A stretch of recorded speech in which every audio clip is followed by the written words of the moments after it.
Assalamualaikum warahmatullahi wabarakatuh.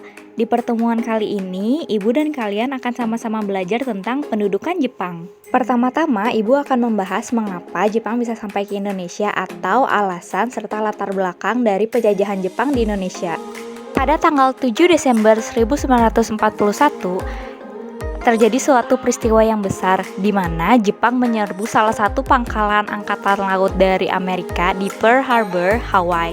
Nah, aksi Jepang ini merupakan sebuah gerakan invasi atau aksi militer yang kemudian dengan cepat merambah ke kawasan Asia Tenggara. Sehingga di bulan Januari hingga Februari di tahun 1942, Jepang menduduki wilayah Filipina, Pontianak, Balikpapan, Palembang, Tarakan di Kalimantan Timur, hingga Samarinda, yang dimana pada waktu itu bangsa Belanda masih berada di wilayah Indonesia.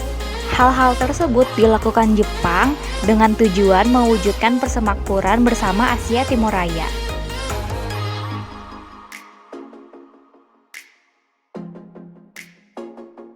Nah, ini merupakan peta bagaimana Jepang menguasai Pulau Jawa.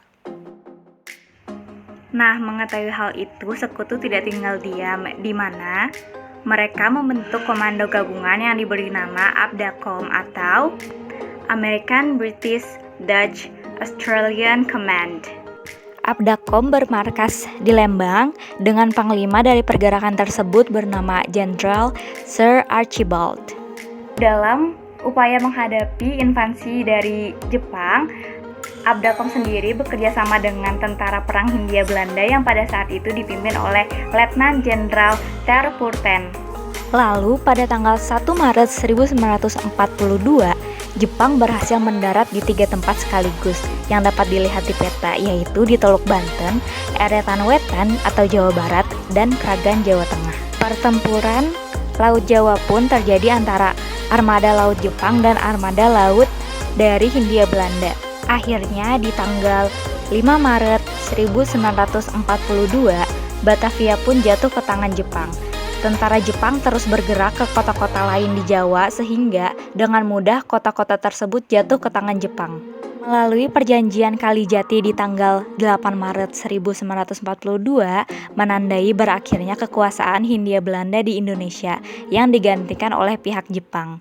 Ini merupakan lembaran baru bagi sejarah bangsa kita. Selanjutnya kita akan sama-sama melihat bagaimana kehidupan bangsa Indonesia pada masa penjajahan Jepang. Nah, penjajahan Jepang di Indonesia pada saat itu hanya menambah mimpi buruk dari masyarakat Indonesia karena politik imperialisme yang dilakukan oleh Jepang di Indonesia bukan hanya mengeksploitasi dari sumber daya alam Indonesia saja, di mana Jepang sendiri menguras tenaga dari masyarakat Indonesia pada saat itu seperti yang akan Ibu jelaskan pada slide selanjutnya mengenai kerja Romusa untuk kepentingan perang dari Jepang sendiri, karena pada saat itu Jepang sedang dalam melaksanakan atau sedang mengikuti perang dunia. Kedatangan Jepang di Indonesia disambut dengan senang hati oleh rakyat Indonesia. Jepang dieluk-elukan sebagai saudara tua yang dipandang dapat membebaskan dari kekuasaan Belanda. Di mana-mana terdengar ucapan Banzai, Banzai atau selamat datang. Banzai sendiri dalam bahasa Jepang secara literasi berarti 10.000 tahun, yang menandakan keinginan untuk panjang umur atau perayaan di Jepang. Sedangkan propaganda 3A berisi tentang 1. Nippon pemimpin Asia, 2. Nippon pelindung Asia, dan 3. Nippon cahaya Asia. Awal penjajahannya, Jepang membentuk 2 pemerintahan, yaitu pemerintahan militer dan pemerintahan sipil.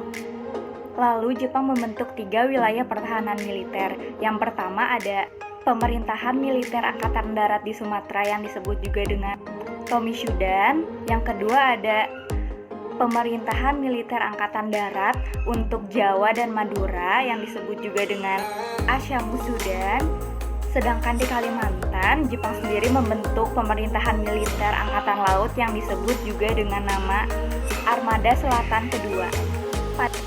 Salah satu organisasi semi militer yang dibentuk Jepang adalah Keibodan atau Korps Kewaspadaan, yang mayoritasnya diisi oleh pria dewasa dengan usia sekitar 25 hingga 35 tahun.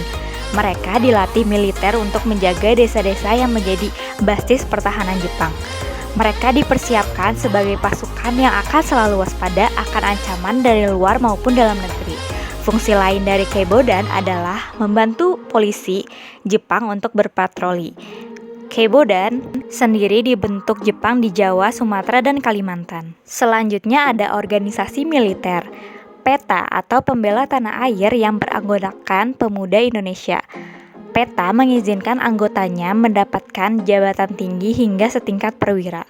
Hal ini membuat PETA sangat diminati hingga anggotanya meledak menjadi 57.000 orang.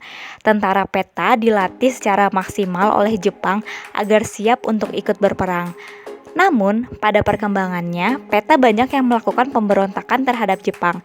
Dan pada akhirnya, PETA menjadi salah satu ujung tombak kemerdekaan Indonesia dalam melawan penindasan Jepang.